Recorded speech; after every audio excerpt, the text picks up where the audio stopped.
Dale modo presentación. Ok, Ahí está ya bien, Luis. Perfecto. ok, bueno. Pues el tema es fertilización fraccionada por el manejo del Wanlong en Lima Persa. Les voy a dar un poco el contexto sobre el cultivo, sobre de lo que se trata la fertilización fraccionada y sobre la enfermedad del Wanlong por si no están tan familiarizados con los cítricos. Bueno, el contexto general es que los cítricos en general y el limón persa en particular en la región centro de Veracruz son de importancia económica, son cultivos que están extendidos básicamente en todo el estado. El limón persa se concentra más en la zona centro, que es Martínez de la Torre, Cuitláhuac, pero todo el estado, prácticamente toda la zona tropical, produce, produce cítricos. En el norte de Veracruz, como Álamo, están más enfocados a la naranja.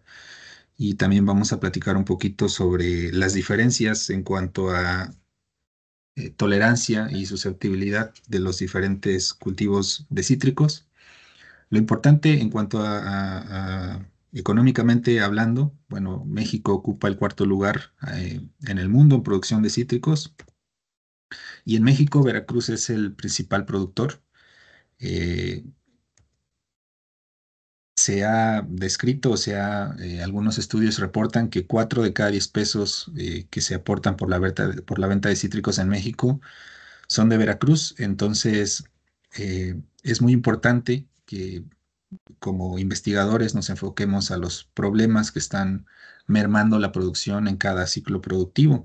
Por ejemplo, la enfermedad del Wanlong o el dragón amarillo que ingresó a México en el 2009. El primer reporte de la enfermedad fue en 2009, aunque el vector ya se encontraba en México desde el 2002 aproximadamente.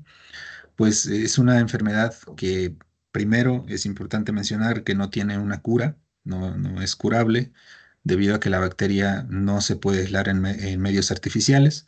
Y en ese sentido, pues lo que se busca es una estrategia de convivencia con la enfermedad. ¿Qué es la enfermedad? ¿Qué es el Wanlong y quién lo causa? Bueno, lo primero que hay que saber es que se disemina por el vector. Hay un vector que es el sílido asiático de los cítricos, o Diaforina citri, que es este sílido que si ustedes van a campo y ven algún cítrico y está presente, es muy fácil reconocerlo. La dispersión la da principalmente el adulto porque es quien se mueve entre árboles, pero también las ninfas son muy eficientes en cuanto a la transmisión de la bacteria. Ahora, la bacteria se llama Candidatus liberibacter asiaticus, es una bacteria gram negativa que está limitada al floema de las plantas y es Candidatus precisamente porque pues es candidato de liberibacter, o sea, es decir, como no se ha podido aislar en medios artificiales, pues se cataloga como un candidato a liberibacter, que las liberibacter son bacterias que están asociadas o restringidas al floema de las plantas. Entonces, la eficiencia en la transmisión se da principalmente debido a que la bacteria sobrevive tanto en el floema de las plantas como en el intestino medio del vector. Entonces, en la alimentación, pues es que la pasa entre plantas o de una planta enferma a una planta sana. Y bueno, la transmisión es de manera circulativa, es decir, que se encuentra en el insecto, es propagativa y es persistente porque una vez que el insecto está infectado o que tiene la bacteria, pues permanece en él toda su vida. Y bueno, las ninfas se dice de hecho que son mucho más eficientes que los adultos en cuanto a la reinfección. Y entonces por eso cuando un árbol está enfermo, al menos en variedades susceptibles, la expresión de síntomas es muy rápida debido a que las propias ninfas están alimentándose constantemente y están infectando y reinfectando una rama o un brote, y entonces la carga de bacteria en esa rama en muy poco tiempo es muy alta, y entonces por eso que los síntomas se expresan en meses. Pero en el limón persa la situación es diferente, es tolerante a la enfermedad. Se ha descrito como tolerante y pues una de las razones es que es triploide, respecto, por ejemplo, a la naranja, que es diploide. Bueno, los síntomas que ocasiona la enfermedad podemos comparar entre una planta sana versus una infectada con HLV. Y lo primero que se ve, pues, es la aparición de un moteado asimétrico en hojas. Son manchas amarillas que aparecen de forma asimétrica, es decir, que lo que aparece de un lado de la hoja no está del otro lado de la hoja. Y es así como se puede diferenciar de deficiencias nutricionales.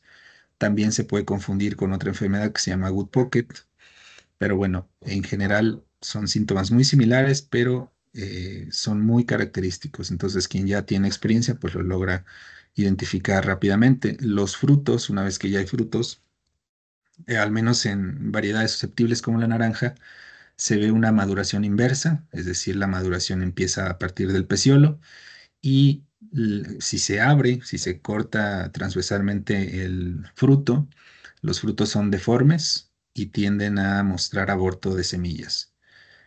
Y bueno, aparte de que la infestación del insecto, si no se controla, de por sí es un problema porque no solo causa daños indirectos con la transmisión de la bacteria, sino que también causa daños directos a la planta precisamente por el proceso de alimentación que al estar ahí chupando la savia de los brotes, pues los brotes se quedan pequeños, se hacen como que se enroscan y aparte las deposiciones de cerilla de las ninfas y de los adultos provocan la acumulación o la aparición de hongos en las hojas, lo que inhibe la fotosíntesis.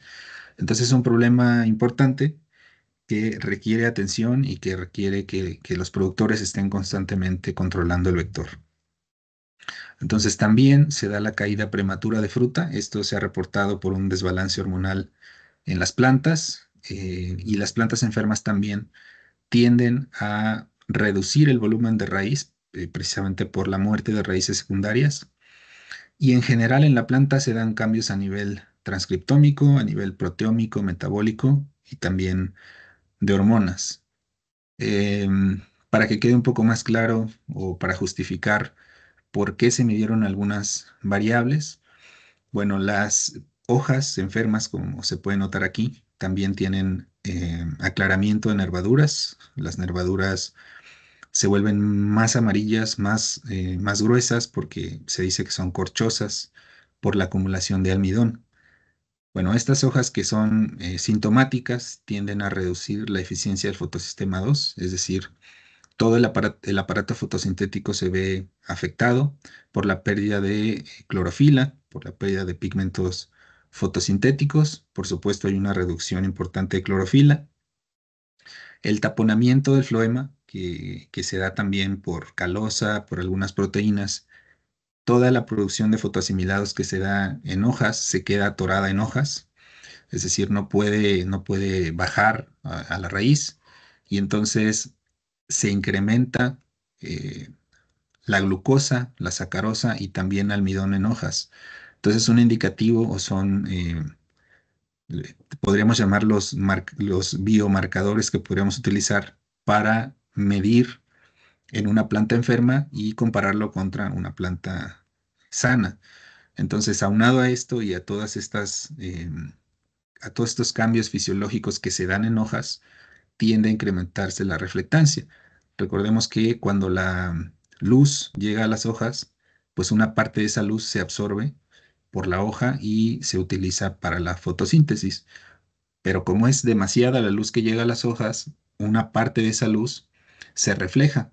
Entonces también es posible medir la reflectancia y entonces cuando pierdes clorofila o cuando tu aparato fotosintético no está trabajando correctamente, ya no es la misma cantidad de luz la que se absorbe y entonces se refleja más luz. Entonces una planta estresada o con hojas que no están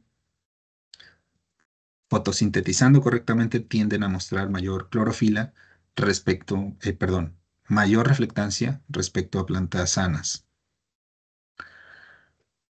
Entonces, básicamente el problema, pues, es económico, o sea, todo esto tiene un trasfondo económico, las pérdidas económicas por la reducción en el rendimiento, por el incremento en los costos de producción asociados al manejo con la enfermedad son muy importantes. De hecho, las estimaciones que se han hecho eh, pues han mostrado que la reducción en el rendimiento en plantas enfermas puede ir desde el 30% hasta la pérdida total, dependiendo de la intensidad o de la severidad de la enfermedad. Por ejemplo, Colima fue uno de los estados más afectados por el Wanlombing, por allá del 2012, 2013 que empezó. Bueno, en ese estado se redujo la producción en más de 84,000 toneladas, lo que se estimó en unos 300 millones de pesos solo en el primer año de ingreso. En Mérida, por ejemplo, Flores Sánchez reportó pérdidas de 2,4 toneladas por hectárea en lima persa, y eso que la lima persa es tolerante. Entonces, en la naranja, por ejemplo, o en algunas mandarinas, la reducción en la producción pues suele tener impactos muy fuertes en el bolsillo de los productores. Y las estimaciones iniciales que se hicieron precisamente cuando estaba iniciando todo esto en Colima es que podrían perderse más de 19 millones de empleos ante un escenario de alto impacto. También recordemos que en Colima lo que más se cultiva es limón mexicano, el cual es más susceptible que el limón persa. Pero entonces, ¿por qué limón persa? ¿Por qué decidimos trabajar nosotros con limón persa? Bueno, precisamente porque es muy importante trabajar con las variedades o cultivos tolerantes para poder identificar las posibles causas de la tolerancia y entonces poder desarrollar estrategias de manejo que puedan potenciar precisamente esas características de tolerancia. Entonces, el manejo que se ha dado en campo, al menos, en plantas enfermas, no solo aquí en México, sino en Estados Unidos, por ejemplo, en Florida, eh, se ha trabajado mucho con la nutrición y con el uso de elicitores. Los elicitores son también bueno, en México los conocemos más como inductores de resistencia. Se ha trabajado mucho en investigación con prácticas de irrigación, también con la combinación de portainjertos, buscando también potenciar esas características de tolerancia. Y también se ha trabajado mucho en maximizar el aprovechamiento del terreno con marcos de plantación, también para poder quitar plantas enfermas y que ese incremento en el número de plantas por hectárea pueda de alguna forma compensar el quitar plantas enfermas. Eh, Enfocándonos un poco más ya a la nutrición y a la nutrición balanceada, pues el objetivo de esto es básicamente prolongar la vida productiva de los árboles. La fertilización realmente no puede por sí misma eh, eliminar la enfermedad. De hecho, como les comentaba, no hay una cura para la enfermedad. Entonces, esta estrategia lo que busca es maximizar la productividad de un árbol enfermo y prolongar su vida productiva lo más que se pueda, haciendo énfasis en un equilibrio entre el desarrollo de las plantas, pero también potenciando los mecanismos de defensa de las plantas, eh, partiendo de la premisa de que una planta bien nutrida puede ser más tolerante al ataque de patógenos. Y también la nutrición balanceada, pues lo que busca es que haya un balance en cuanto a los fertilizantes que se están utilizando. Recordemos que esta ley de Liebig nos dice que si nos falta un fertilizante, el que sea, un nutriente, la limitante en ese nutriente puede hacer que no se aproveche o que eso limite el aprovechamiento de todos los demás nutrientes. Entonces, en ese sentido es muy importante también no solo fertilizar por fertilizar, sino tener en cuenta qué aplicar y en las dosis correctas. Bueno, los estudios que se han hecho en cuanto a la fertilización con macro y micronutrientes, lo que se busca con esta fertilización balanceada es tener una menor pérdida del fertilizante por lixiviación, hablando ya de fertilización fraccionada, y mejorar la calidad de fruta cosechada, también mejorar el área foliar para tener un mayor aprovechamiento y también prolongar el tiempo de vida de raíces. Aquí lo que se ha visto es que las plantas enfermas tienden a mostrar una mayor eficiencia en la toma de los nutrientes. Algunos estudios que se han hecho, que cito por acá abajo, nos dicen que plantas enfermas respecto a sanas han mostrado la expresión de más de 2.300 genes asociados con la toma de fertilizantes. Puede ser que estén relacionadas con transportadores, por ejemplo. Y eso nos dice entonces que la pérdida de raíces secundarias en plantas enfermas de alguna forma por el propio mecanismo de defensa de las plantas está siendo compensada por la expresión de genes que están asociados con la toma de nutrientes. Pero para entrar un poco más en materia, ¿qué es la fertilización fraccionada? Pues realmente este es un concepto que no es nuevo, que de hecho se empezó a aplicar en Florida, pero hay algunas diferencias con Florida. Ellos tienen allá suelos muy arenosos y entonces, aparte, pues ellos tienen sistemas de riego eficientes. Bueno, aquí el reto precisamente es ese, pero lo que nosotros hicimos es que el requerimiento anual del fertilizante, la dosis anual recomendada para un cultivo de cierta edad, en este caso de 2 años, se divide en múltiples aplicaciones más pequeñas, las cuales son administradas de manera gradual en dosis menores y más frecuentes. Lo que se ha reportado de esto es que esa práctica mejora la absorción de los nutrientes al proporcionar una fuente continua de fertilizantes y además ayuda a reducir las pérdidas por lixiviación y previene las deficiencias nutricionales. Entonces, con base en lo anterior, nuestro objetivo fue contrastar el efecto de dosis bajas, medias y altas de macronutrientes y su combinación con micronutrientes aplicados al suelo o foliares sobre plantas de lima persa sanas y enfermas con HLB. También fue evaluar y correlacionar variables de crecimiento como la altura, diámetro de tallo, volumen de dosel, y que estén asociadas con la tasa fotosintética, como la eficiencia del fotosistema 2, concentración de clorofila, metabolismo de carbohidratos, medimos glucosa, sacarosa, acumulación de almidón en lámina foliar y también vimos los cambios anatómicos que se dan en el floema de la nervadura central mediante cortes histológicos, esto también asociado con la acumulación de almidón. Evaluamos la reflectancia espectral de hojas en el espectro visible de luz y esto pues para determinar cambios en la pérdida de pigmentos fotosintéticos. También nuestro objetivo de evaluar la reflectancia espectral pues era ver si podíamos tener algún método de detección temprano asociado con la reflectancia espectral. Y también cuantificamos ácido salicílico y sus precursores de biosíntesis, el ácido transdinámico y el ácido benzoico, los cuales están asociados con la defensa a patógenos.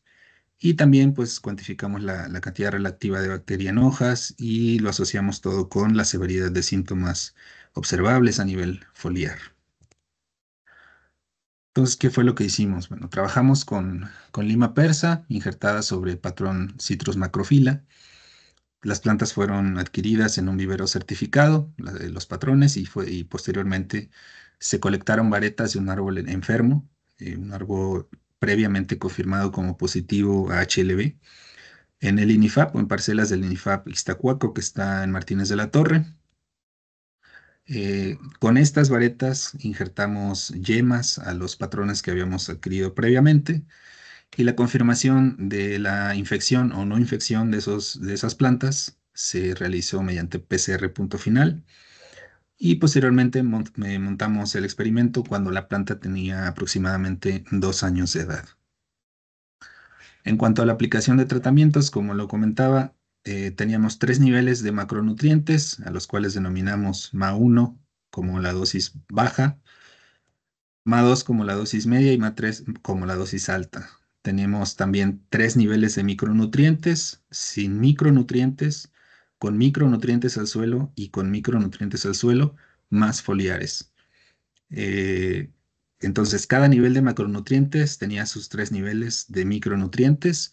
La dosis media es la dosis recomendada para lima persa de 2 años y dividimos este requerimiento anual en 20 aplicaciones al año. Las aplicamos cada 18 días con base en estudios previos como el de ATA et al. 2020 Y el cálculo de los micronutrientes se realizó en función de la cantidad de nitrógeno, como lo reporta Morgan y Candian-Pacchiani en 2020.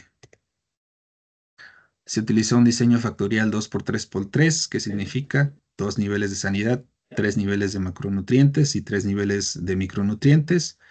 La combinación de estos niveles nos llevó a 9 tratamientos por grupo, es decir, 9 tratamientos en plantas enfermas y en plantas sanas.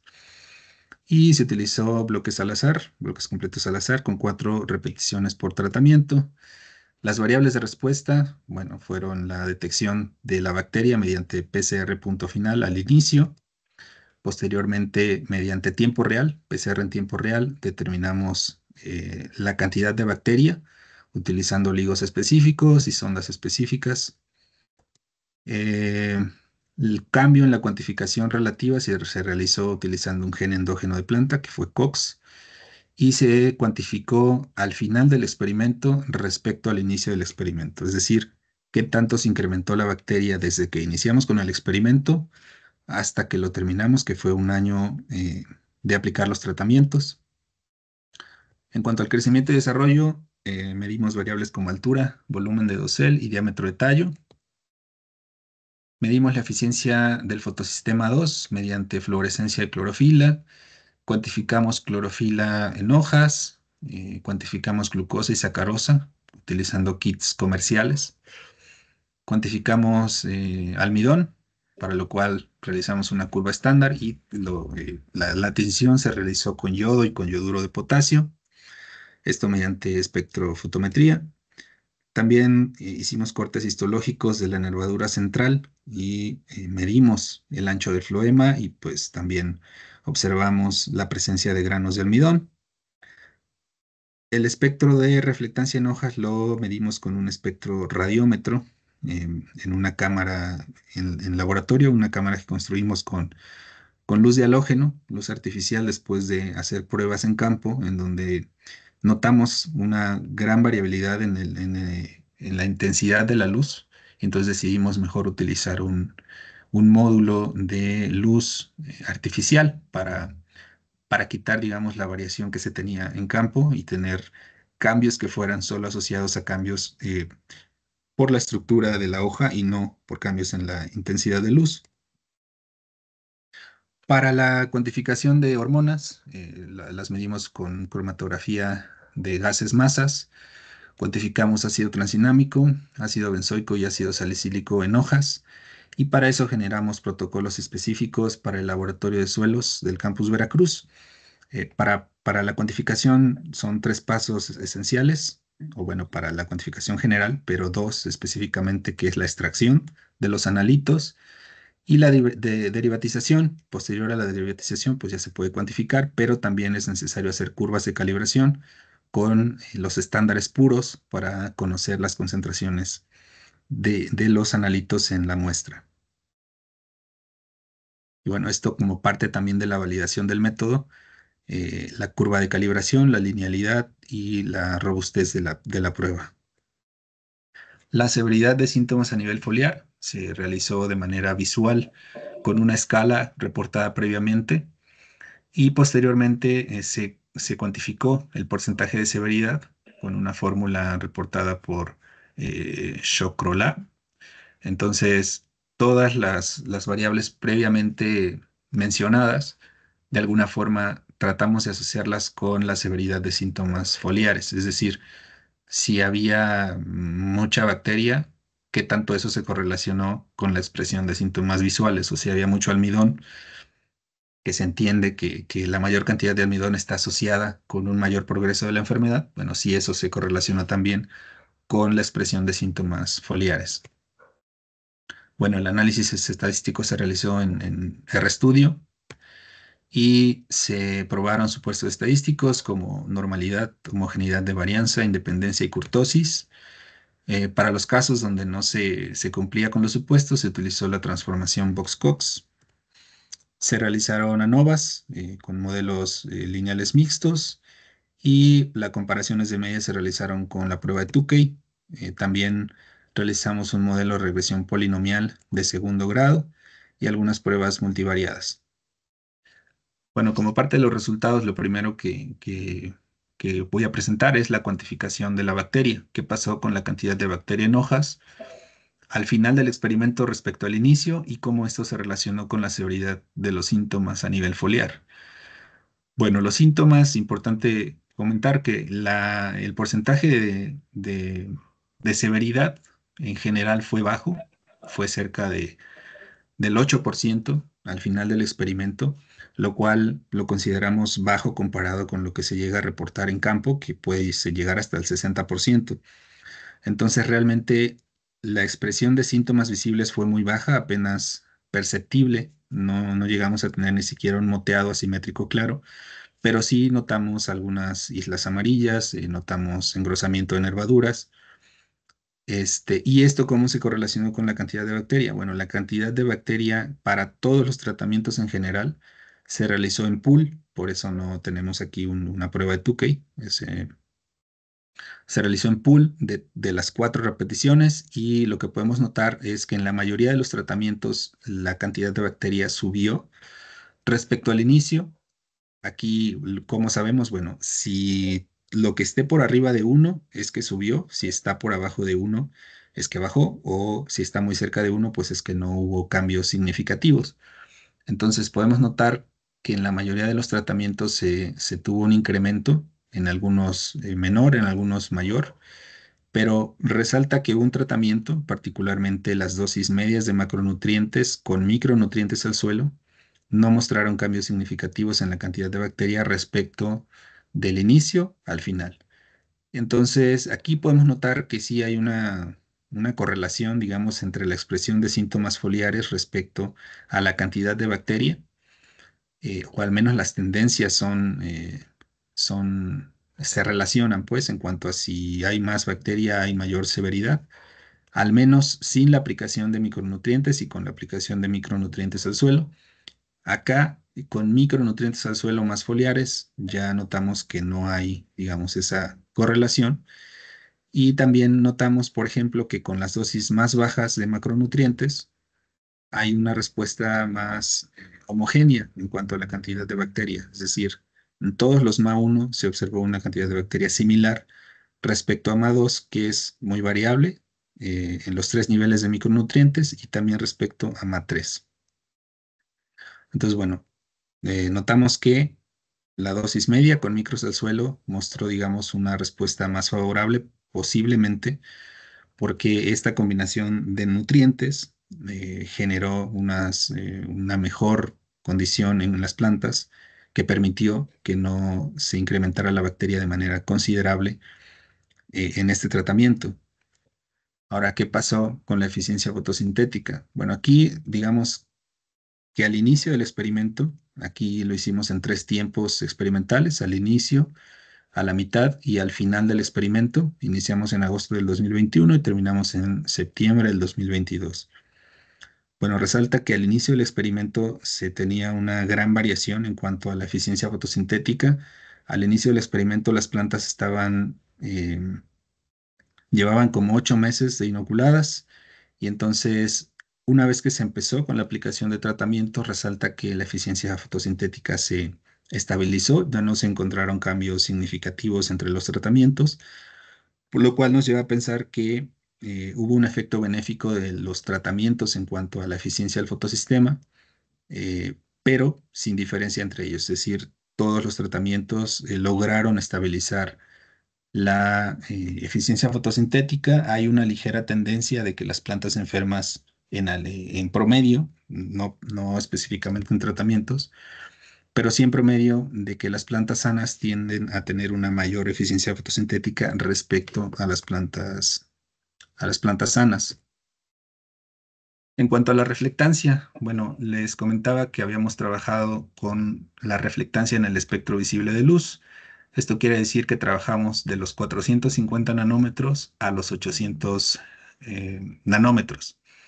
Dentro de este espectro visible de luz tenemos una región, que es la región visible, que está aproximadamente entre los 540 y 560 nanómetros.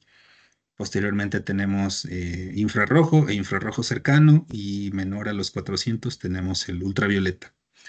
Entonces, los cambios que se observaron, digamos, entre plantas sanas y entre plantas enfermas, se notaron precisamente en la región visible y en la región del infrarrojo cercano. Resalta, por ejemplo, que las plantas enfermas tienden a mostrar una mayor reflectancia en el espectro visible respecto a sanas y una tendencia a la inversa en el infrarrojo cercano. Entonces, si hacemos esta gráfica es de promedios, pero si hacemos un acercamiento a estas regiones ya con el total de todos los datos que tenemos, pues si revisamos el del espectro visible de luz, notamos que las plantas enfermas tienden a mostrar una mayor variación respecto a las plantas sanas, pero sí el promedio es de mayor reflectancia en plantas enfermas. Y en el caso del infrarrojo cercano, notamos una ligera tendencia a la inversa. Y esto está, digamos, bien documentado de que una planta estresada tiende a mostrar mayor reflectancia en el espectro visible y menor reflectancia en el infrarrojo cercano. Entonces, si nos vamos a ver el efecto de los tratamientos sobre la reflectancia, bueno, notamos aquí, a diferencia de la eficiencia fotosintética, que al inicio del experimento no hay diferencias significativas entre los tratamientos y una vez que se inicia con la aplicación de los tratamientos, pues notamos ya algunos cambios. Sin embargo, esta gran variación que podemos observar en cuanto a las desviaciones estándar que se tienen, pues nos hace pensar que en realidad todos estos cambios, aunque por ejemplo tenemos algunos tratamientos que tienen más o menos reflectancia, pues no hay una asociación realmente clara sobre si algún tratamiento logró reducir la reflectancia en plantas enfermas, porque incluso algunos tratamientos de plantas sanas pues tienen mayor reflectancia respecto a las plantas enfermas. Esto tanto en enero como en septiembre del 2022, es decir, a la mitad y al final del experimento. Sin embargo, sí, en pruebas, no, pruebas multivariadas, ahí sí logramos notar que la reflectancia es una variable que claramente se asocia con las plantas enfermas. Entonces, aquí lo que nosotros estamos tratando de hacer, más allá de asociarla con los tratamientos de fertilización, es ver cómo se relaciona respecto a plantas sanas y enfermas y si es posible en el tiempo poder hacer un diagnóstico en cuanto a si se asocia o no con la enfermedad y si podemos utilizarlo como un método de detección temprano, que es lo que se ha planteado con esta prueba de reflectancia. En los 790 nanómetros no se encontraron diferencias, de hecho las podemos observar desde el primer gráfico, que el montón de datos se ven muy juntos, entonces aquí no hay asociación de los tratamientos. En el infrarrojo cercano, que son los 790 nanómetros. En cuanto a la clorofila total, bueno, notamos primero que nada en comparación de medias que algunos tratamientos de plantas sanas, por ejemplo, el tratamiento con dosis bajas de macronutrientes y micronutrientes al suelo mostró el mayor contenido de clorofila total respecto a algunos tratamientos de plantas enfermas. Para que se notara o fuera más evidente ese cambio, lo que hicimos, aparte de la prueba de medias, fue una regresión polinomial de segundo grado, en donde es mucho más claro observar que las plantas sanas tienen mayor clorofila que las plantas enfermas. Y aquí, en cuanto a su relación con los niveles de macronutrientes, podemos notar que las dosis más bajas de macronutrientes mostraron el mayor contenido de clorofila, con una tendencia a reducirse con el incremento de esas dosis. Esto en plantas sanas y en plantas enfermas vemos que las dosis medias mostraron el menor contenido de clorofila respecto a dosis altas y dosis bajas. En cuanto a los micronutrientes, no se observó un efecto significativo sobre el contenido de clorofila total. En cuanto a la sacarosa, notamos una respuesta similar en cuanto a que las plantas enfermas, bueno, aquí es a la inversa, aquí las plantas enfermas tienden a mostrar una mayor concentración de sacarosa respecto a sanas y podemos observar que la mayor concentración de sacarosa se encuentra con las dosis medias en plantas enfermas y sin diferencias en plantas sanas. Y nuevamente los niveles de micronutrientes no mostraron un efecto significativo sobre el contenido de sacarosa en hojas. No presentó resultados de glucosa, pero la glucosa tuvo una respuesta muy similar a la sacarosa.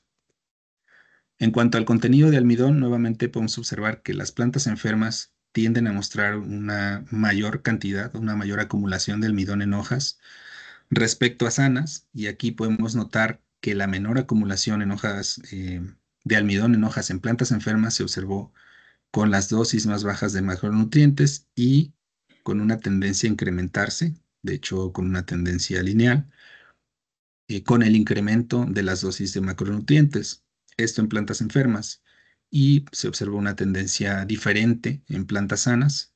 De hecho, la mayor concentración se observó en dosis medias, y aquí sí hay una diferencia en cuanto a los niveles de micronutrientes en plantas enfermas.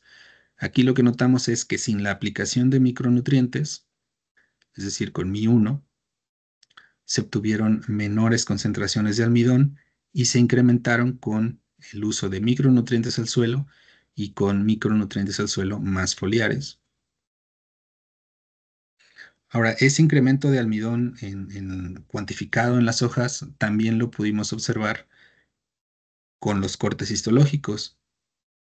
Entonces aquí presento un ejemplo de cortes histológicos. A la izquierda podemos observar cortes de nervadura central de hojas de plantas enfermas y a la derecha podemos observar de plantas sanas. Entonces, lo primero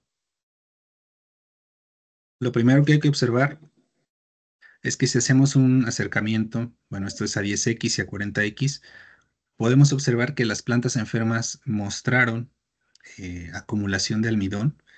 En la mayoría de los cortes observamos almidón respecto a los cortes realizados en hojas de plantas sanas. Y si hacemos un acercamiento en toda la parte central del corte, observamos también granos de almidón que están ahí atrapados, y esto es muy importante porque esto es algo característico en hojas enfermas. Se da una mayor acumulación de almidón, específicamente aquí en la nervadura central, y eso lo observamos como visualmente.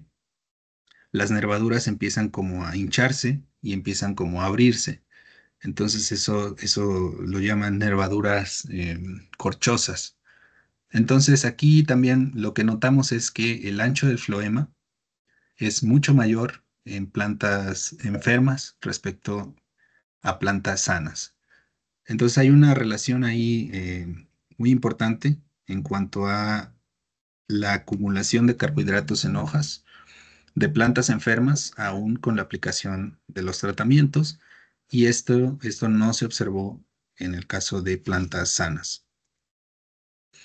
En cuanto a las variables de crecimiento, aquí podemos notar, y nos vamos a ir acá ya rápidamente al análisis de regresión polinomial, la mayor altura se observó con las dosis más bajas de macronutrientes y con una tendencia de reducirse con el incremento en las dosis. Los micronutrientes nuevamente no mostraron un efecto significativo, pero bueno, resalta que nuevamente hay una tendencia de que algunas de las variables que ya hemos comentado en las dosis más bajas de macronutrientes se observa una respuesta más favorable respecto a dosis medias y dosis altas. En cuanto al diámetro de tallo, podemos notar algo similar. Aquí el mayor incremento en el diámetro de tallo se observó con las dosis más bajas y con una tendencia a reducirse con el incremento en las dosis de macronutrientes.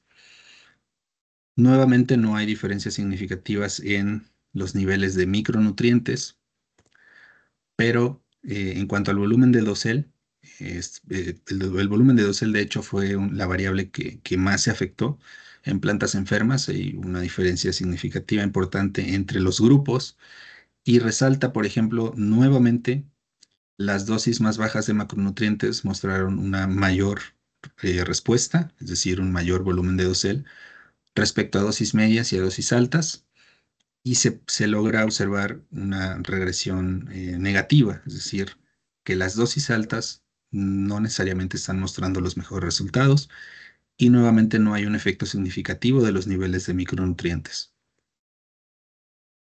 En cuanto a la acumulación de fitohormonas, bueno, aquí es importante ver que las plantas enfermas tienden a mostrar un mayor contenido de ácido transinámico respecto a plantas sanas. Y aquí, pues lo que estamos viendo es que nuevamente las dosis más bajas de macronutrientes están mostrando una menor acumulación de esta hormona. Y en cuanto a los micronutrientes, la menor cantidad se mostró eh, con tratamientos que no tenían micronutrientes respecto a los que sí tenían micronutrientes al suelo y micronutrientes al suelo más foliares.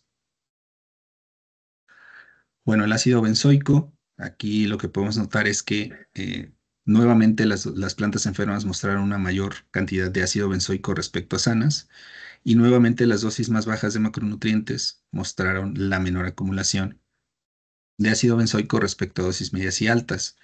En cuanto a los micronutrientes, no hay un efecto significativo en plantas enfermas, pero sí en plantas sanas, en donde la menor acumulación se observó con las dosis medias.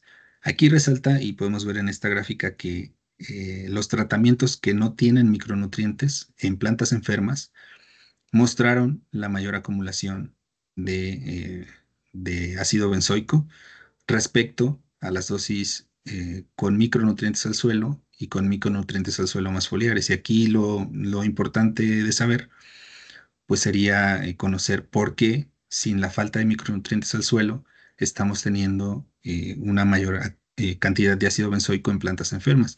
Pues esto posiblemente podría estar asociado a que este tratamiento no es, digamos, el más idóneo para plantas sanas, que son condiciones totalmente diferentes y que la falta aquí de micronutrientes en plantas sanas nos está incrementando el ácido benzoico, que es una hormona asociada con el estrés. En cuanto a ácido salicílico, tenemos una respuesta similar en los tres niveles de macronutrientes, pero hay una mayor cantidad de ácido salicílico en plantas enfermas respecto a plantas sanas, lo cual es lo esperado, pero hay algo interesante que ahorita vamos a platicar. También la falta de micronutrientes en plantas sanas está mostrando un mayor incremento en la cantidad de ácido salicílico respecto a los tratamientos que sí tienen micronutrientes. Aquí, por ejemplo, resalta que la menor concentración en plantas sanas se observó con la aplicación de micronutrientes al suelo. Entonces, tiene sentido que la falta de micronutrientes esté creando algún tipo de estrés en las plantas sanas que está elevando los niveles de hormonas asociadas con el estrés, como el ácido salicílico y sus precursores de biosíntesis. Entonces, para discutir un poquito que esto que fue bastante rápido y que, bueno, si lo presentamos, digamos, en términos muy numéricos, no queda muy claro qué nos quiere decir. Entonces, hay algunas preguntas que deberíamos hacernos. Lo primero es, ¿qué diferencias hay en la respuesta que estamos nosotros observando en limón persa que es tolerante respecto a lo reportado en otras variedades o especies que son susceptibles? Entonces, esto es el primer punto que nos debemos cuestionar en nuestra discusión. Segundo, ¿cuál es la respuesta de las plantas enfermas respecto a sanas ante la infección? Que esto sí quedó un poco más claro con estas gráficas. Y la respuesta de alguna variable se relaciona potencialmente con la tolerancia al HLB.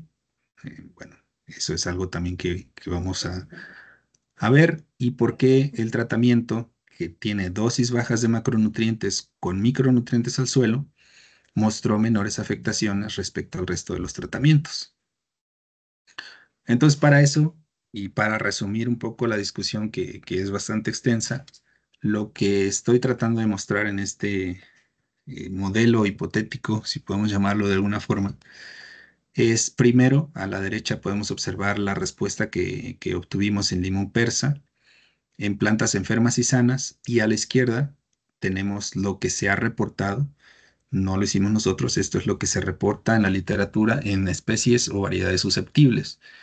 Entonces aquí lo que nos vamos a ir es por partes de abajo hacia arriba. Bueno, las especies o variedades susceptibles eh, tienen un desarrollo rápido de síntomas foliares y el limón persa, que es tolerante, tiene un desarrollo lento de síntomas foliares. Recordemos que el porcentaje de severidad de síntomas en este experimento fue cercano al 8% y en variedades susceptibles se ha reportado hasta el 60% en campo.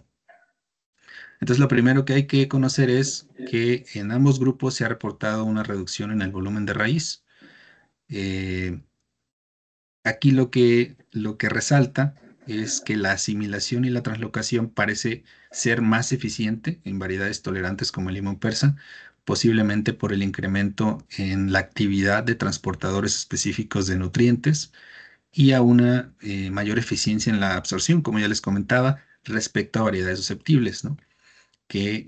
Bueno, esto no se ha reportado en variedades susceptibles. En cuanto al sistema de detoxificación, es el sistema propio de las plantas que tienen para eliminar patógenos, se incrementan los niveles de especies reactivas a oxígeno y entonces hay muerte celular programada. Bueno, en caso de las variedades tolerantes como la lima persa, tienden a tener un sistema de detoxificación más eficiente respecto a las variedades susceptibles. Por ejemplo, en variedades susceptibles se reporta una reducción en la actividad de enzimas degradadoras de ROS, como peroxidasas y amilasas.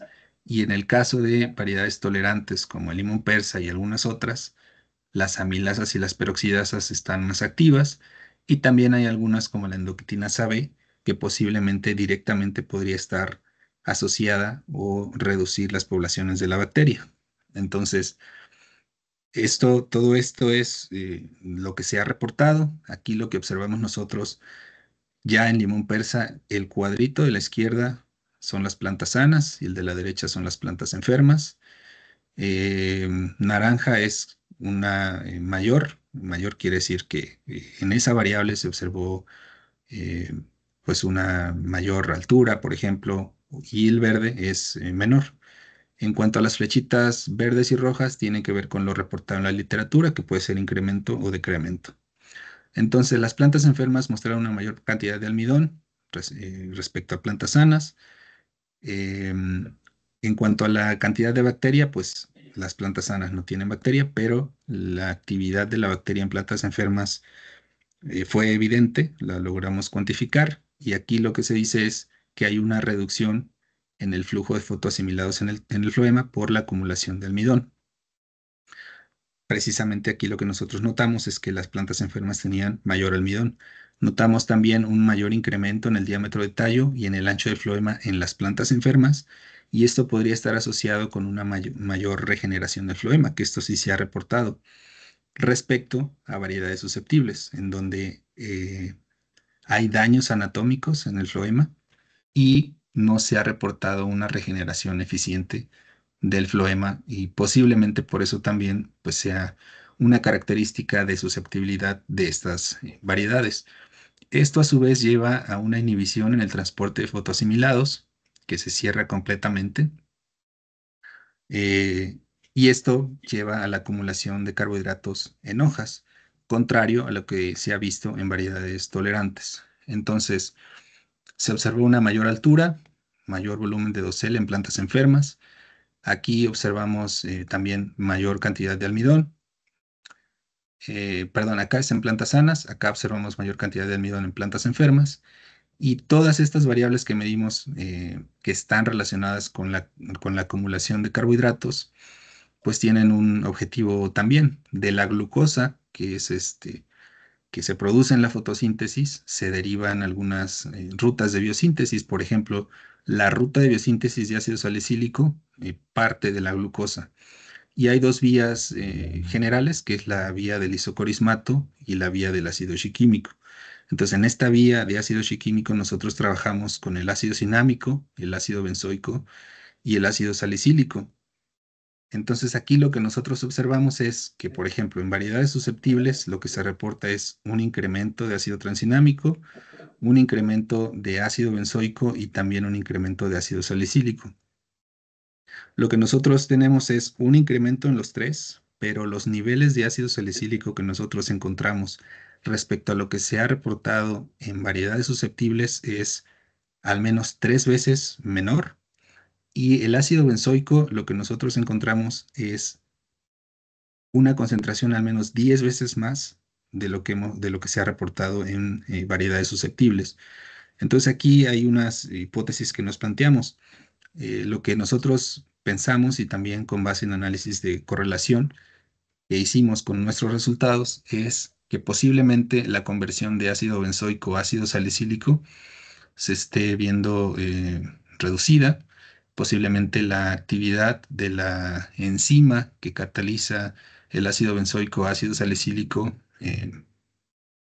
pues esté bajando su actividad y entonces estamos teniendo una menor conversión de ácido benzoico a ácido salicílico, lo cual podría estar bloqueando la señalización eficiente respecto a lo que pasa en variedades susceptibles. Entonces, esto lleva a que haya una menor acumulación de especies reactivas a oxígeno, de calosa y de proteínas que bloquean el floema y posiblemente también una menor muerte celular en el floema, contrario a lo que pasa en variedades susceptibles.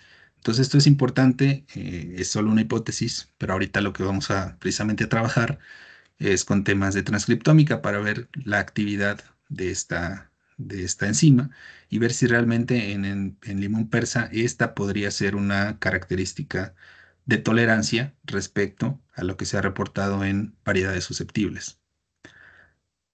Y bueno, la reflectancia, pues notamos una mayor reflectancia en plantas enfermas y pues este sería como el modelo hipotético de preguntarnos por qué o si esta podría ser una característica de tolerancia, todo lo relacionado con esta parte hormonal. Entonces, como conclusiones, el tratamiento con dosis bajas de macronutrientes más micronutrientes aplicados al suelo parece ser el mejor esquema de fertilización bajo las condiciones evaluadas. Em, Notamos un efecto benéfico de la aplicación constante de macronutrientes cada 18 días en dosis menores a las recomendadas, esto bajo condiciones de campo. Y pues esto también lo consideramos que es un área de oportunidad para investigaciones futuras en condiciones endémicas de HLB en la zona centro de Veracruz. Es decir, es posible que tengamos que volver a replantearnos ante este escenario de HLB si lo que se está haciendo en campo, que generalmente es eh, pues de 4 a 6 aplicaciones en condiciones de temporal, y si el incremento en las dosis que es como se ha venido manejando, porque se ha reportado la reducción de nutrientes a nivel foliar, pues si realmente esto es efectivo y es redituable. Por el contrario, notamos que el incremento en las dosis de macronutrientes y la aplicación constante y simultánea de micronutrientes al suelo más foliares no son adecuados para plantas de lima persa con HLB, al menos en las condiciones experimentales. Y bueno, estos hallazgos demuestran que la gestión cuidadosa de la fertilización puede mitigar algunos de los efectos negativos de la enfermedad causada por HLB, con lo cual es posible optimizar el uso de fertilizantes mediante la reducción de las dosis con beneficios potenciales en los costos ambientales y de producción. Bueno, es todo. Quité algunas cosas por cuestiones de tiempo, pero muchas gracias por el tiempo. Y bueno, si tienen alguna pregunta o comentario, adelante.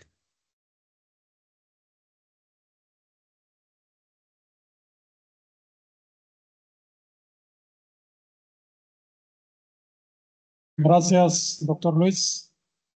Bueno, jóvenes, una presentación completa sobre una investigación doctoral con varios aspectos ahí abordados.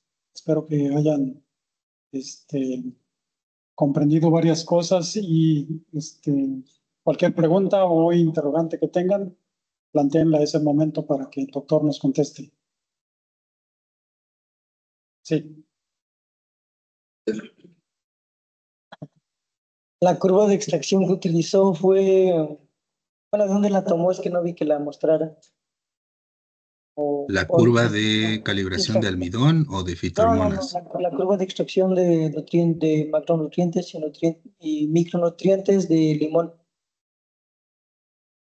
Es que La curva de... pues, ajá, es que hemos visto que son los cultivos como el chile, tomate, bueno, Ujú, hortalizas, en cada etapa fenológica requieren de ciertos nutrientes y en ciertas cantidades. Entonces, mm. pues, supongo que, bueno, pensé que en su estudio se había basado en una curva de extracción. No, lo que nosotros hicimos fue hacer una determinación con base en una, supongo, en una curva de extracción regional, que es lo que se utiliza en Martínez de la Torre, que ya está establecida por el INIFAP, y de hecho ellos tienen sus tablas y las dosis recomendadas por cultivo, bueno, en este caso para limón persa, por edad. Entonces nosotros utilizamos la dosis regional que se está utilizando en Martínez de la Torre, que es lo que nosotros buscamos era como replicar un poco la dosis regional, ¿no? O nuestro testigo regional. Y eso ya está escrito, ya lo tiene el INIFAP en Ixtacuaco, y entonces nosotros partimos de eso para hacer el planteamiento al menos de la dosis de macronutrientes. Las dosis de micronutrientes se calcularon con base en la cantidad de nitrógeno, como con la metodología de Morgan y Candiampaceni que estaba yo citando ahí, y que tienen que ver, por ejemplo, que se aplica cierta cantidad de nitrógeno.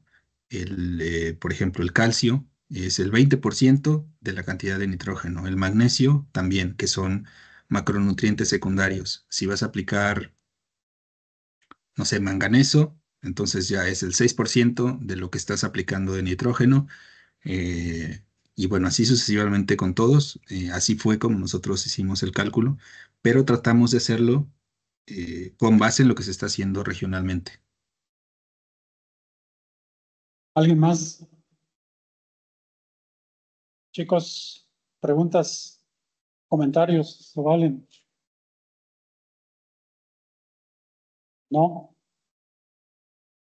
Denle, motívense. Si no me voy a acordar del profesor Refugio, cómo los motiva, ¿eh? De hecho, él es el que siempre había traído el grupo, ahora cambió.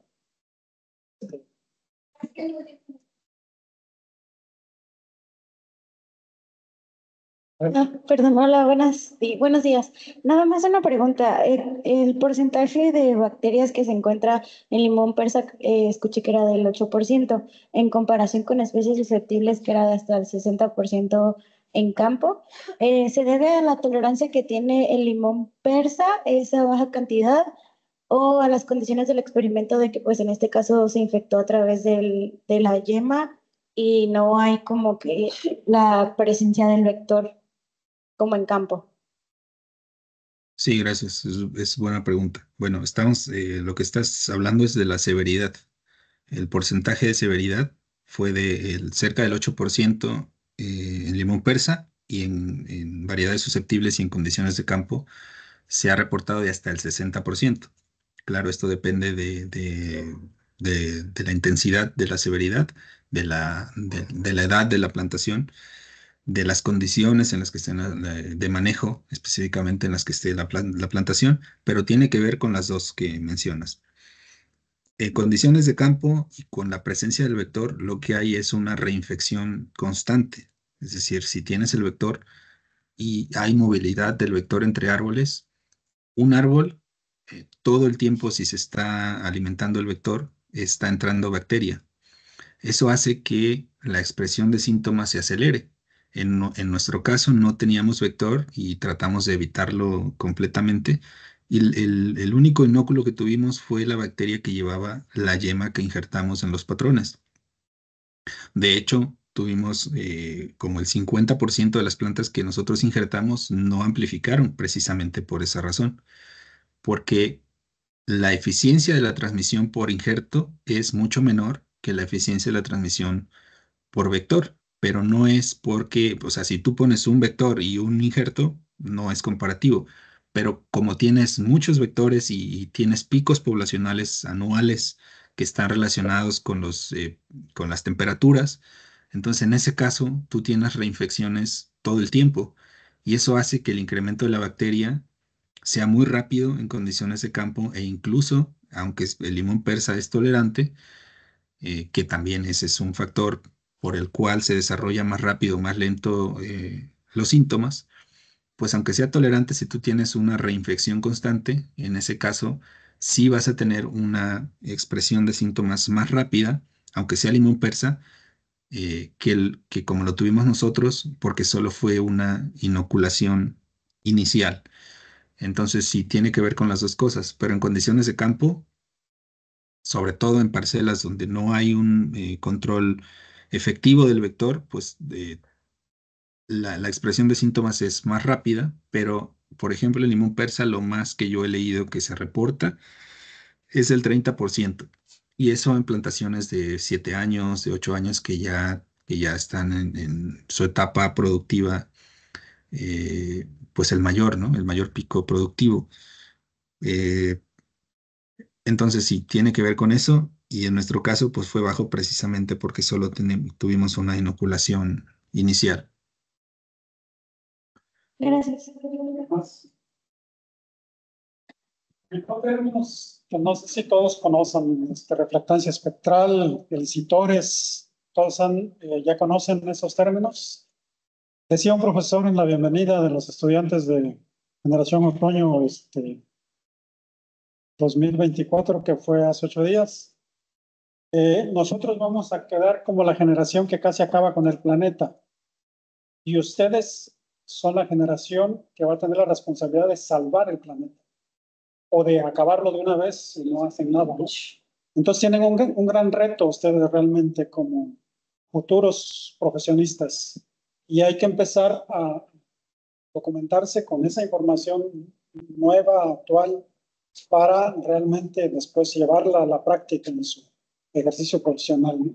Esa es la idea un poco de que retomen parte de esta información que se está trabajando en las investigaciones doctorales y que finalmente lo puedan aplicar ya en el ejercicio de su profesión, ¿no?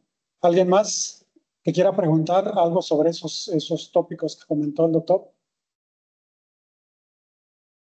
No. Doctor, ¿algún mensaje final para los jóvenes? No, pues muchas gracias por visitarnos. Más que nada, es muy importante que, bueno, sabemos que ustedes como estudiantes de Chapingo, pues sí tienen salidas constantes, ¿no? Contrario a quienes no somos chapingueros, desafortunadamente. Pero entonces, pues traten de aprovechar lo más que puedan estas salidas. Quien tiene ganas de hacer un posgrado, pues es muy importante que se vaya también familiarizando, ¿no? Con lo que puede hacer, con quién lo puede hacer, dónde lo puede hacer. Entonces traten de aprovechar estas prácticas pues, también para relacionarse, para conocer investigadores y gente que está trabajando en temas que les interese. Eh, y pues nada más, muchísimas gracias por el tiempo de escucharnos. Muy bien, pues gracias, doctor. Le brindamos un aplauso al doctor Luis Alfredo Pérez Ferrer. Muchas gracias. ¿Qué trae constancia? Ok. Van a leer aquí un... Bueno, por parte de la Universidad Autónoma de Chapingo, a través de la Subdirección Académica del Departamento de Fitotecnia, le otorga el presente agradecimiento al doctor Luis Alfredo Pérez por la ponencia Fertilización Fraccionada en limón persa bajo la incidencia de HLB para los alumnos de sexto año, grupo 1 de la carrera de Ingeniería Agronómica especialista en Fitotecnia, en el viaje de estudios de la asignatura de frutales perennifolios, que sin duda contribuirá a la formación profesional de los alumnos. Muchas gracias. Acá te la guardo, doctor. Sí, muchas gracias.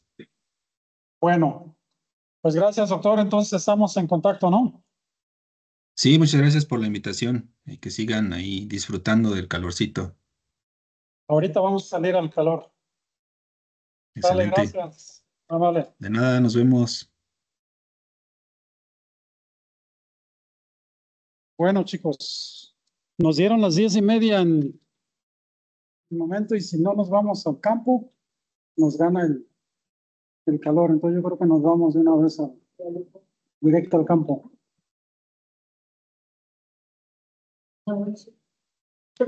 Sí. Luego, si ya te como tarde, porque nos van a esperar también el futuro de Japón y se me digamos. Así, ahora. Excelente.